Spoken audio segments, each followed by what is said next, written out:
तभी हम यहाँ से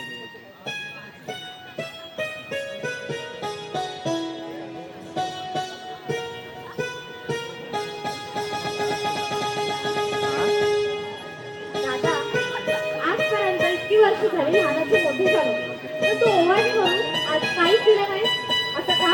अगं तायडे, तुला जीवा फार जपलं. तुझे लाड हट्ट सर्व काही पुरवलं. तुला लहानाची मोठी केली ग. यापेक्षा भाऊबीज वेगळी कोणती? दादा, भाऊबीज, ओवाळणी हा बहिणीचा हक्क असतो, तो नको का तिला मिळायला? अगं, जेव्हा हे ताट रिकामी वाटेल ना, तेव्हा इतकं भरभरून देईल की घेताना जोडी फाटून जाईल तुझी. वेडे आज भावने ना या नाचून जगाला सांगशील. काय माहिती तो दिवस कधी येणार आहे, मी असताना की मी नसताना. अगं बघ तू, तो दिवस नक्कीच येईल.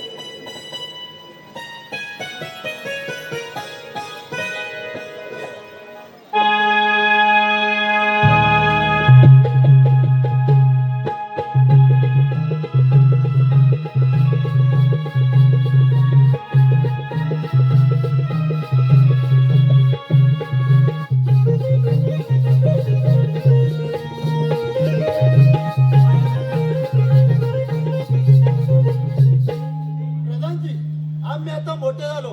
हा राजवाडा सुना सुना वाटत आहे, म्हणून आम्ही लग्न करावं असं म्हणतोय. महाराज, आपला विचार अगदी बरोबर आहे, पण तोळा मुलाचे स्थळ नको का बघायला? तोला मुलाचे कशाला? मुलगी गरीबाची सुद्धा चालेल, फक्त तिला संसार करता आला पाहिजे. सेनापती, तोंड सांभाळून बोला. गटारातून पैदा झालेले हे तुमचे विचार, स्वतःच काही करायचं नाही आणि नीच प्रकारची बुद्धी तुमची. लायकी सांभाळून बोला. सांभाळून बोला. बाप राजे, निघतो आम्ही. कशाला मध्ये मध्ये बोलायचं? असं काय नाही बोलता, तो आणि घेऊन जातात. राजसेवक, आपली बडबड बंद करा. महाराज, आपल्या नजरेत कुणी मुलगी आहे का? हो, आम्ही शिकत असताना एक मुलगी मला फार आवडायची. तिचे आई वडील शेतकरी होते, फार गरीब परंतु अत्यंत स्वाभिमानी. ती मुलगी मला खूप आवडायची. पण महाराज, इतक्या गरीबाची करण्यापेक्षा माझी मिळवणी फार सुंदर आहे व तोला मोलाचे स्थळ आहे. आमचा निर्णय झालाय, आमचा निर्णय झालाय. आम्ही लग्न करू ते फक्त माझ्याशी. पण राजे, आमचं मत तरी जाणून घ्या. तुमचं मत गेला खड्ड्यात. शिपाई, गावात जा आणि शिवाला मी बोलावला असा निरोप द्या. काहीतरी धुमास काय वाटतंय? काय झालेलं आहे? काय बघताव काय? राजसेवक, जा पाठच्या गेटवर परा कर. पाठच्या गेटवर, पाठच्या गेटवर. आता आता होय, होय. ते आमचं काम आहे. अरे, आमचं थोडं काम आहे, तू पाठच्या गेटवर परा कर. पण मी काय म्हणतो, राज दरबार भरलाय आता आणि मागच्या गेटवर आहे काय? जा म्हणतो ना. जा लवकर. येऊ काय मग? ये.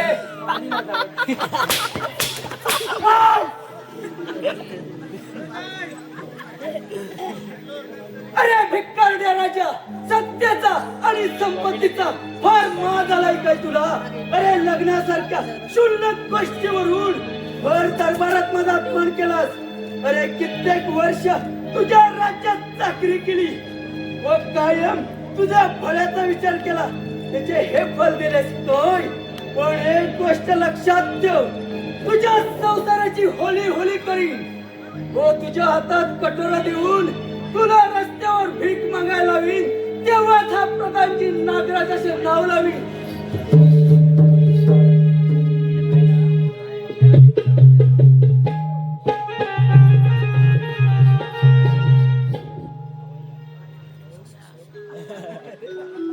महाराज, या गरीबाला का बोलवलं? काही चुकलं का आमचं? नाही, तुमचं काही चुकलं नाही. चूक आहे ती आमची. तुमची बहीण आमच्या दृष्टीत पडावी आणि आमचं तिच्यावर प्रेम हवं. हात मागितला असता देशील का मला? हे कसं शक्य आहे महाराज? आम्हा गरीबाचं रक्त म्हणजे श्रीमंताच्या गाडीचं पेट्रोल असतं. आम्ही कितीही काही केलं ना तरी तुमच्या जवळ फिरण्याची लायकी सुद्धा नाही. मग ही सुंदरी कशी काय कळेल महाराज? त्याची तुम्ही मुळी चिंता करू नका, आम्ही आहोत ना. पण राजे, मी माझ्या बहिणीला लग्नाच्या बोल्यावर उभी करायचं म्हटलं आणि तुमच्या तोला मला तो एक सारू जरी घ्यायचं म्हटलं ना, तर माझ्यासह घरदार शेतीवाडी सर्व काही विकावं लागेल. म्हणून म्हणतो राजे, हा हट्ट सोडा राजे, ही विनंती आहे आपल्याला. नाही, लग्न तर होणार आणि तेही तुझ्या बहिणीशी. लग्नाचा खर्च सुद्धा आम्ही करू, पण त्या बदल्यात जे मागेल ते योग्य वेळी द्यावं लागेल. महाराज, एवढ्या मोठ्या मनाने माझ्या बहिणीचा स्वीकार करत आहात, तर तिच्या सुखासाठी तुम्ही मागाल ते द्यायला तयार आहे मी. ठीक आहे, मग मागेल योग्य वेळी. प्रधानजी, तुम्ही केव्हा आलात? हा काय आत्ताच तर येतोय. काले आला. महाराज, आम्हाला आदेश द्या, आम्ही निघतो. या हे पण. शिवा, जा आणि लग्नाची जोरदार तयारी कर. वर पक्षात काही कमी पडता कामा नये. जा. राजसेवक. हो, काय बाजूला आले होय? राजसेवक, लग्नाची जोरदार तयारी करा. काय? मी वाईच काय म्हणतो माहितीये काय? लग्न आहे? हा तुमचा जो भाते आहे ना, हो, थांबा. हा कायचा आहे ना, त्याच्या खाली या, इकडे नको. बघा काय झालं वरती. तुला का तू लग्नाचं सखी असो की सखी? राजसेवक, लग्न आहे ना, लग्नाची जोरदार तयारी करा. लग्न आहे? होय. अरे भेटणार. रक्का, रक्का, रक्का, रक्का, रक्का, रक्का, रक्का, रक्का. तुझ्या आईचा गो. काय माहितीये का, आता लग्न बरोबर आहे, लग्न बरोबर आहे की लग्न लागलं की ताशावाल्याची ढोलवाल्याची झोंब लागली. अरे कार, कार, कार, कार, रक्का, रक्का, रक्का, रक्का. तुझ्या आईचा गो. तुझ्या आईचा गो. खाल्लाल पो. त्याला खाल्लाल पो.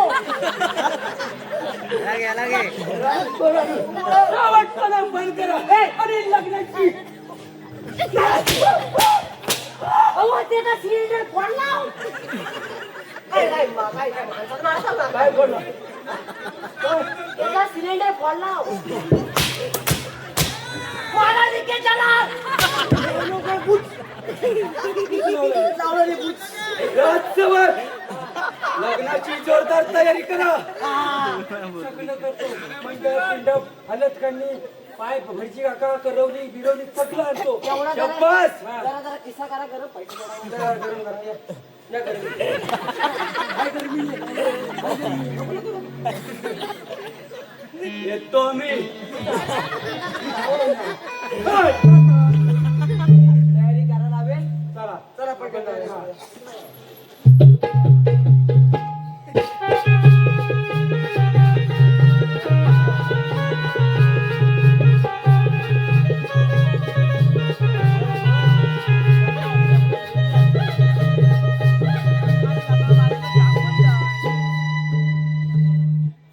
हा बा, आता लगेच टाकतो बाहेर काढ. माया, आज खूप कंटाळा आलाय ग. काय करायचं हे काहीच कळत नाही ग. का दादा असं का वाटतंय? अगं, शेतात काम करत असताना अचानक वीरेंद्र महाराजांचा निरोप आला. मला बोलावून घेतलं. मग काय झालं? अगं, राजाने स्वतःसाठी तिच्याकडे हात मागितला आहे. मी निश्चित झालो, मला काही सुद्धा नाही ग. बहिणीला श्रीमंताचं मागणं आल्यावर तुला वाईटच वाटणार. अगं माया, तू काय बोलतेस हे तुला तरी कळतंय का? अगं, प्रश्न वाईट वाटण्याचा नाही ग. प्रश्न आहे आपल्या तोला मोलाचा. आपण गरीब शेतकरी आहोत आणि ते श्रीमंत राजे, म्हणून थोडी काळजी वाटली ग. बहिणीचं सुख बघवत नाही का तुला? एवढं का त्यात वाईट वाटतंय? हे बघ दादा, ते माझ्या नशिबात होतं म्हणून मला श्रीमंताचं मागणं आलं. अगं ताईडे, तुला कसं समजावू? अगं, गरिबांचं रक्त म्हणजे श्रीमंताच्या गाडीचं पेट्रोल असतं ग. अगं, या जीवनातल्या अश्रू पुसता येतात, पण डोळ्यातून येणाऱ्या अश्रूंचं काय? अगं, मी प्रत्येक वेळी तुझ्या भल्याचा विचार करत आलोय, तुझ्या क्षणाक्षणाचा विचार करतोय ग. पण एका अधिकाराने सांगतो, अगं नको ते श्रीमंताचं घर, ते आपण आपल्याशा सुद्धा स्थळ बनवूया. का? एवढं का तुला वाईट वाटतंय? काय केलंस माझ्यासाठी? कधी तुझ्याकडे काय मागावं तर तुझी झोळी नेहमी रिकामी. वर्षातून एकदा भावबीज येते. कधी ओवाळणी म्हणून काय दिलंस? काय केलंस काय माझ्यासाठी एवढं सांग मला. अगं ताईडे, अगं आपले आई बाबा गेले ना तेव्हा तुला त्या वेळ प्रसंगी मी कधी बाप तर कधी आई ठेवलं का तुझ्या आई ठेवलं का? एवढा काय मोठा तीर मारला एकीच्या आई वडील गेल्यानंतर जी जबाबदारी असते ती तू पार पाडली. बस एवढंच केलंच माझ्यासाठी. अगं ताईडे, अगं तू लहान होतीस का तेव्हा आई बाबा गेले, तेव्हापासून तुला सांभाळ केला, तुला वाढवलं, तुला शिकवलं. अगं तू खूप लहान होतीस ग तेव्हा आई बाबा गेले. अगं श्रीमंताचे स्वप्न दिसले सुद्धा नाही तोवर एकटी बदललीस तू. हे बघ दादा, तू काही मत लग्न करी तर त्याच्याशी. अगं ते कसं शक्य आहे? काय करू? कुठून आणू एवढे पैसे? हे बघ, जेवढा अधिकार मुलाचा असतो तेवढा अधिकार मुलीचा देखील असतो इस्टेटीमध्ये. माझ्या इष्टाची जमीन घे आणि माझं लग्न लावून अगं दे. तू काय बोलतेस? अगं तायडे, आई बाबा गेल्यानंतर मी तुझा सांभाळ केलाय आणि आज ती हिस्सा मागतेस. अगं कशासाठी तुला हिस्सा पाहिजे? अगं श्रीमंताचे स्वप्न दिसले नाही आणि आज तू हिस्सा मागतेस का? कशासाठी? ठीक आहे, मी उद्या त्या सावकाराकडे जातो आणि आपली सर्व जमीन जागा विकून टाकतो. मग तर खुश ना? आई, अगं बघतेस ना, अगं तुझी लेक सुखी राहावी म्हणून मी आज माझी झोळी रिकामी करतोय. अगं तिचं लग्न थाट्या माट्यात करावं म्हणून. अगं माझं काय ग? तरुण बाबांसारख्या शून्यातून विश्व उभं. कारण या पश्चात पुरुषाला रडता येत नाही आणि त्याच्या व्यथाही म्हणता येत नाही. आई, अगं दगडासारख्या काळीत असणाऱ्या माणसाचं हृदय जेव्हा त्याच्या डोळ्यावाटे भला भला वाहू लागतं तेव्हा या समाजाला कळतं की पुरुष नावाच्या प्राण्याला हृदय असतं, काळीज असतं आणि मनही असतं, पण त्याला व्यथा मांडता येत नाही. ज्या रिकाम्या हाताने जगासमोर फिटत असतो तो खरा पुरुष असतो, पण त्याच्या हसण्याच्या व्यथा मात्र कुणालाच कळत नाही. व्यथा मात्र भाऊ माझा पाठीला करतात. भाऊबीज भाऊबीज भाऊबीज.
आज खुश आहात ना? हो महाराज, कोण खुश नसणार?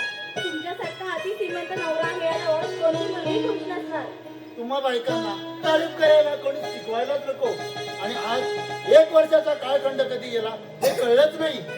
आणि आज तर भाऊबीज, त्यामुळे मी जास्तच खुश असणार. महाराज, कसली भावबीज आणि कसलं काय? ज्या भावाने कधी भावबीज म्हणून ओवाळणी म्हणून कधी काय दिलंच नाही त्याला कसले आले भावबीज? जाऊ दे का माया, तू जास्त विचार करू नकोस. मी बाकी सर्व कामे आवरून घेतो. येऊ का? बरं ठीक आहे.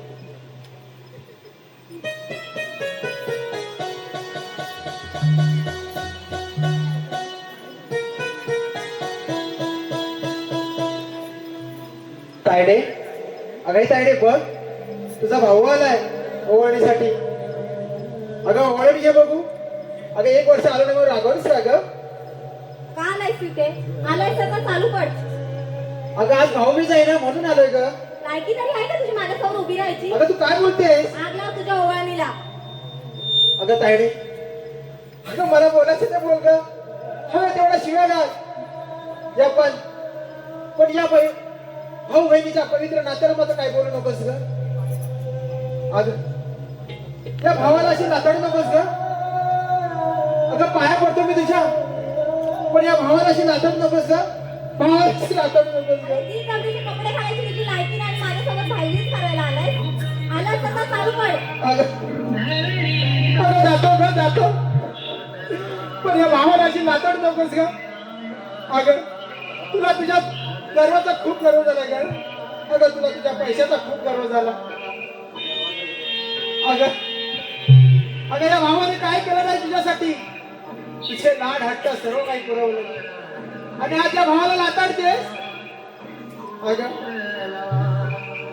अगं एक दिवस तुझा मात नक्की उतरेल, तेव्हा तुला तो आठवेल ना, तेव्हा तुझा तो भाऊ असेल का? तेव्हा तुझा तो भाऊ असेल, तेव्हा तुझा तो भाऊ असेल. मीच माझ्या हृदयाची राणी.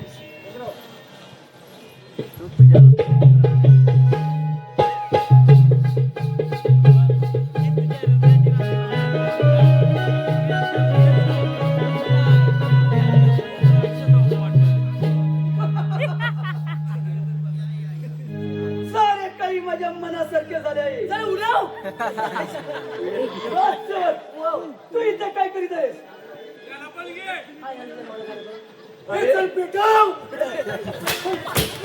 अरे पेटवलं तुम्ही इथे काय करीत आहात? कोणी? अरे मी हात नाही मारलेला. कोणी हाक मारला? आम्ही काय खुले म्हणून चालत आमचे कान वाजताय. बघा तिकडे बरोबर मी हात नाही मारलेला म्हणतो ना. तुला काय झालं? काय सांगितलं तुम्हाला लगेच? त्याला सगळं जमत. काय झालंय? बोंबला गाडी आहे का? तुझ्या पोटात दुखतंय? खाली खाली जरा. तुझी भाषा यांना समजत नाही वाटत. हो, तू सांग. भाषा समजत आहे. बोल तुझी भाषा बोल. તમે ઘરમાં જાવું છે, हा તમે ઘરમાં જવું છે. તમે ઘરમાં જાવું છે, તમે ઘરમાં જવું છે. નથી જાવું છે નથી જવું છે. તો ખડકી કા ગાડા આર પાર કરી. त्याचा दांडा त्याचा साप पिंजाकला. देवळी जागा. हा बोल लवकर. विचारलास की? बाबा ये अरे त्या भाषेचा गोल झालाय जरा. काय झालेलं आहे? काय झालं त्या मुलीला? त्याला काय आणतात?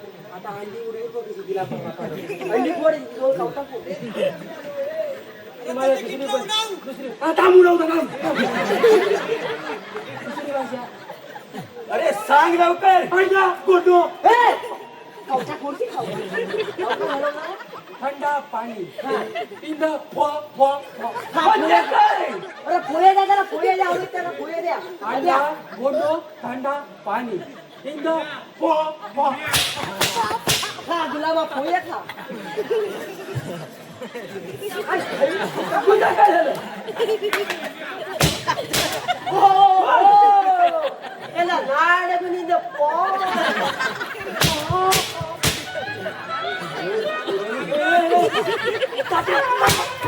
त्याचे सोडा, त्याच्या भाड्या मारले. जा, कच्च्या गेटवर परा करा. अरे 12 वाजता सोडा. आता सोडा. बाजूला वा. नाश्ता काय बेगोरा. अरे एवढा मेनाचे मोर अरे हा मोर ना हा लाडो.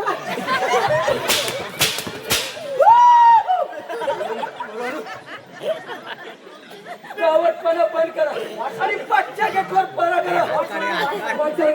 जागेवर तिकडे यायचं आहे काय? यांच्या इकडच्या वाटा सगळ्या कपाला जातात. आई शपथ आता मिळाले कपाला दिले म्हणून वाट.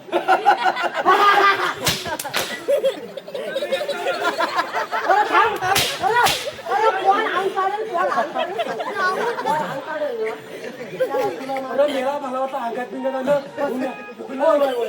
तुम्ही घाबरू नका आणि नाचू पण नका. अंगात हात नाही जाता. जा लवकर. काय पारा आणि हुशार ठेवा. हा वाईट जरा मला साईड साईड चल मजा आलीच पोरा. जरा इकडे शेवढं पोरा काय आहे बोललोय मी बोललोय काय जरा इकडे सारखं काय तच तुला जायचंय हा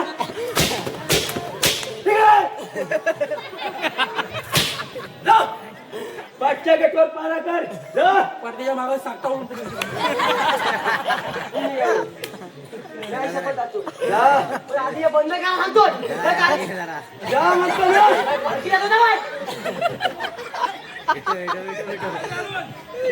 जा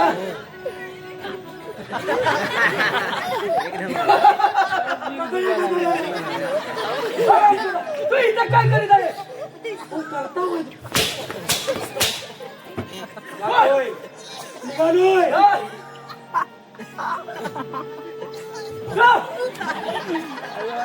सारे काही माझ्या मनासारखे झाले राणी सरकारांच्या डोळ्यात असा विषारी देवट टाकलाय की कुणीही कितीही ताकद लावली तरी राणी सरकारांची दृष्टी परत आणू शकत नाही.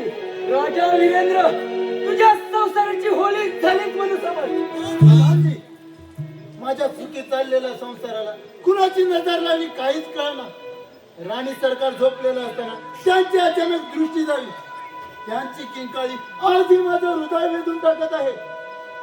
महाराज आम्ही तुमच्या भावना समजू शकतो पण नशिबाच्या पुढे कोणाच्याच काही चालत नाही. हो प्रधानजी. महाराज तुम्हाला शांत झोप लागण्यासाठी व तुमच्या डोक्यातले विचार जाण्यासाठी माझ्याकडे एक उपाय आहे. प्रधानजी असा कोणता उपाय आहे आपल्याकडे? महाराज तुम्ही मदिरा घ्या म्हणजे शांत झोप सुद्धा लागेल आणि तुमच्या डोक्यातले विचार सुद्धा कमी होतील. हो प्रधानजी मदिरा घेऊन या. ठीक आहे राजसेवक आता काय झालंय बोंबलायला विसरला हा शेवक हा शेवक हा शेवक राजसेवक जा आणि चांगल्यात चांगली मदिरा घेऊन या. ए आधी तू मग मदिरा कोणी मदिरा कोणला दारू आली हा? कोणला दारू पाहिजे अरे महाराजांना पाहिजे. महाराज दारू बिरू काय ठीक नाही महाराजांना व्यसन कायच नाही अजिबात काय तुला माहितीये मला अरे मी राजवाड्यात जुना माणूस आहे तुला काय माहिती? तुम्ही याला आता नाही मिळाला बरोबर आहे अरे त्यांचा आदेश आहे. त्यांचा कुठं आदेश आहे अहो चांगल्या माणसाला असं व्यसनाधीश करू त्याचं नका. वाचन होऊ दे तू आणता जा. 2 ग्लास आणि चकला शेंगदाणे होते, शेंगदाणे. You can go now. Quickly, जल्दी फास्ट बॉय बॉय चालत जा. हात आपली नाही तिचे चंदे उडवणार नाही. या लवकर. आता तू एकटा गेलाय ना चांगलं धाकटा कशा हवाय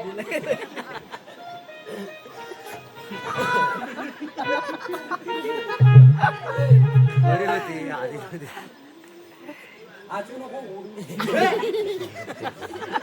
वर्षाचा मित्र आहे I my sorry Shaktimaan sorry Shaktimaan छोटा भीम अरे शक्तिमान नाही ना छोटा भीम फोटो खूप ओम हो हे घे आणि ते तुझ्या मध्ये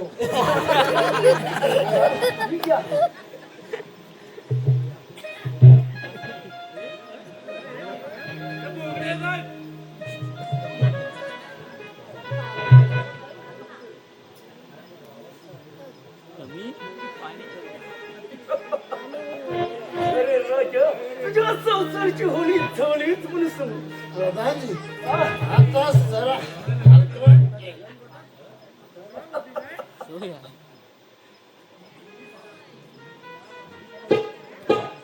महाराज आपली जर इच्छा असेल तर एखादी नाचणारी नर्तिका हजर करू का? प्रधानजी तुम्ही आदेश करावा आणि तो आम्ही स्वीकारावा. घेऊन येणार ती का? राजसेवक आता काय राजसेवक जा आणि एखादी नाचणारी नर्तिका घेऊन ये.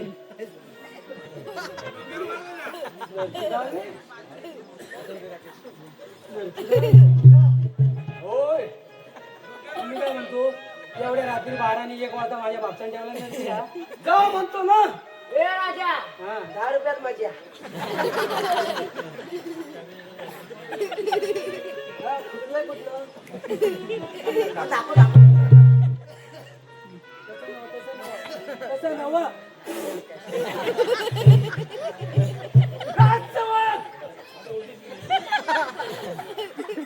काय सांगितलं तुला तुला?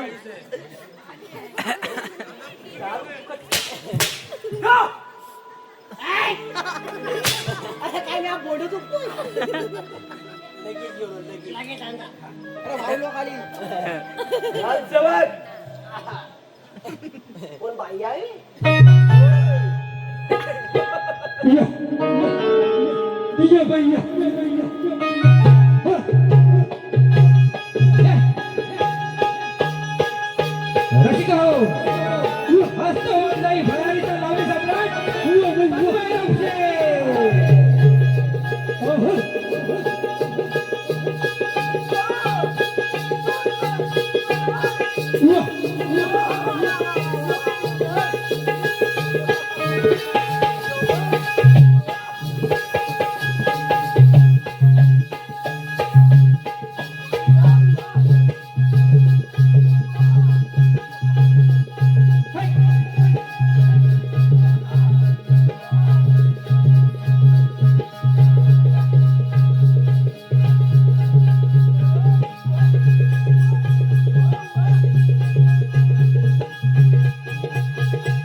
वा बाई वा वा वा वा रे वा.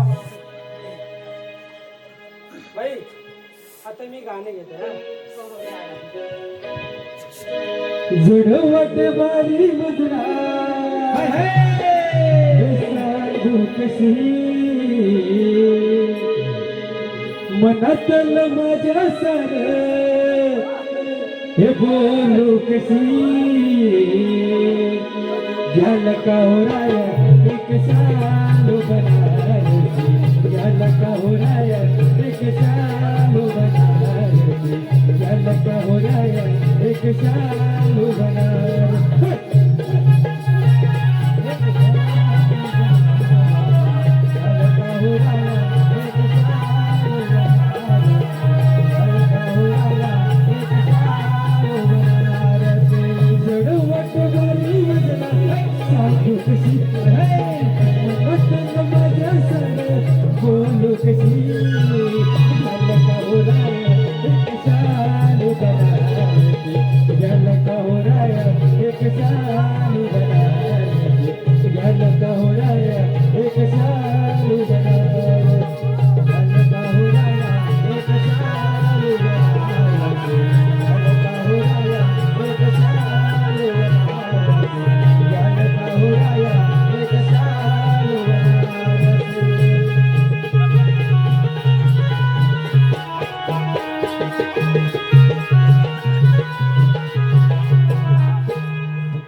महाराज, कालपर्यंत तुम्ही माझ्यावर खूप प्रेम करत होतात.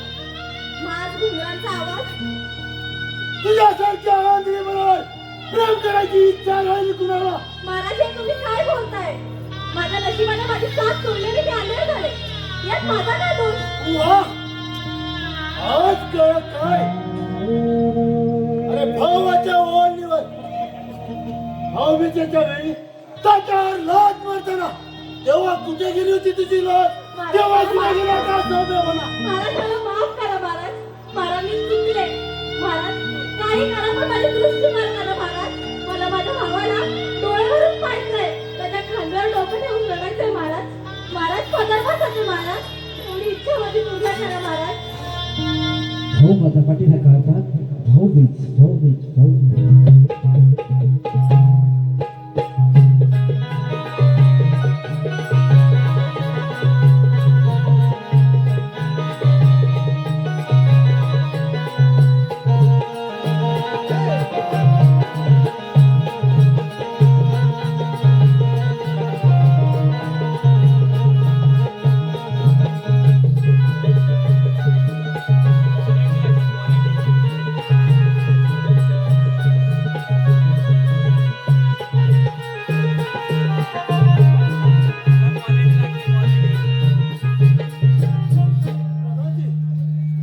बाबतीत डोकं काम करेल असे झाले.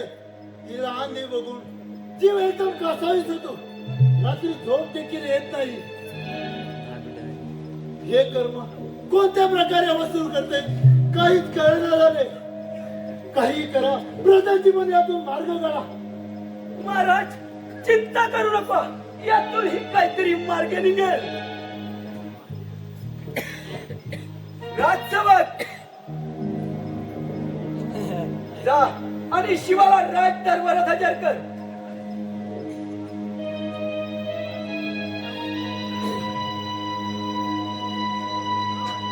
महाराज, या गरीबाला का बोलवलं? अरे शिवा, तुझ्याकडे अति महत्वाचं काम आहे. बोला महाराज, काय काम आहे? अरे शिवा, तू राजांना लग्नाच्या आधी एक वचन दिले होतेस व ते बंधनकारक होते.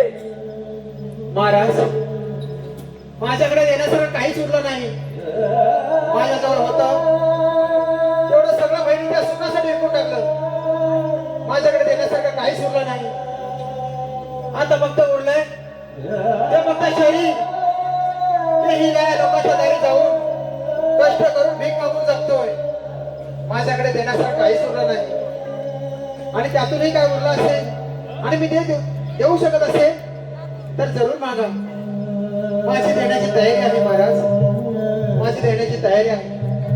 ठीक आहे.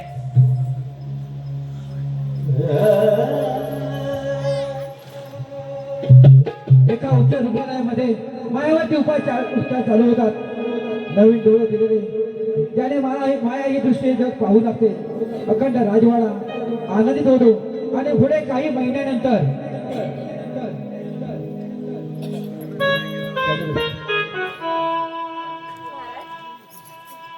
महाराज, यात खूप खुश आहे बघा. माझी दृष्टी परत आले महाराज. हो, मी पण खूप खुश आहे. महाराज चला, मला माझ्या भावाला भेटायचंय. कुठे आहे? मला भेटायचंय त्याला. चला महाराज.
या गरीबाला भीक द्यायचं का? या गरीबाला कोणी दे. या गरीबाला कोणी खायला दे. काय कुणाचे कळे काय कुणाचे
काय कुणाचे कळेना या कपाळी काय कुणाचे कळेना या कपाळी काय कुणाचे कळेना. हे परमेश्वरा, ईश्वरा, अरे माझी परीक्षा आधी संपली ना झाले. अरे किती अंत मारणार आहे. माझ्या जवळ होतं नव्हतं तेवढं सारा बहिणीच्या सुखासाठी विकून टाकलं रे. ही माझी वेळ ठीक मागायची आहे. ईश्वरा, अरे हा जीव नकोसा झालाय. ईश्वरा, माझ्या आठवणी फक्त राहिली ती फक्त भाऊबीज रे, फक्त भाऊबीज राहिली. ईश्वरा, अरे मी तुझ्या आता दर्शनाला येतोय. ईश्वरा, अरे माझ्या बहिणीच्या वाटेला कधी तू काढू नकोस रे. अरे तिला नेहमी सुखात ठेव. ईश्वरा, तिला नेहमी सुखात ठेव, कधी तू काढू नकोस. हा जीव नकोस झाला ईश्वरा, हा जीव नकोस झाला. ईश्वरा, अरे मी तुझ्या दर्शनाला येतो ईश्वरा, मी तुझ्या दर्शनाला येतो ईश्वरा. भाऊ माझ्या पाठीला काढतात. भाऊजी भाऊजी भाऊजी. दादा दादा बघ तुझी तायडी आहे दादा. उठ ना दादा, बस चला आता रुपा फुगवा. दादा उठ ना, अरे बघ ना तुझी ताई आली आहे दादा.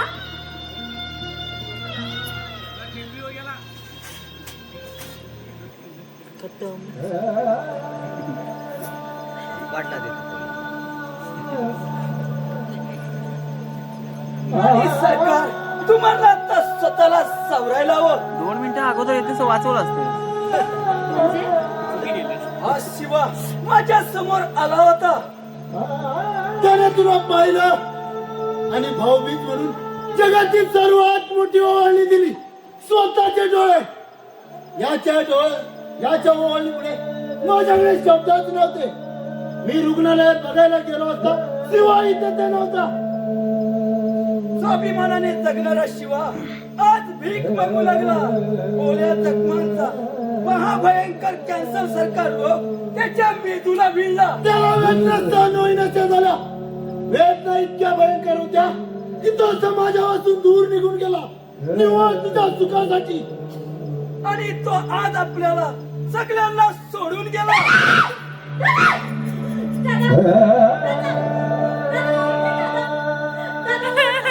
तुला कोणी अधिकार दिला मला सोडून जायचा? दादा उठ दादा, दादा उठ ना दादा, दादा उठ दादा, दादा उठ. अगं, पैसा, संपत्ती या समोर सर्व निराळतात असं वाटतं, परंतु या सर्व खोट आहे. विद्रेला निरंजन आणि रिकामी वाटायला करतात. जेव्हा डोक्यावर बसशील तेव्हा लक्षात येईल की तुझ्या भाऊबीज त्याच्या डोळ्यांनी हे निसर्गरम्य जग बघणं तुझ्यासाठी शाप आणि दुसऱ्याच्या सुखासाठी स्वतःचं आयुष्य अंधकरण करतो अशा प्राण्याला पुरुष म्हणतात. मग तो नवरा असो, बाप असो किंवा भाऊ किंवा भाऊ किंवा भाऊ. भाऊ माझा पाठीला काढतात. भाऊबीज. धन्यवाद ऋषिगाव, धन्यवाद.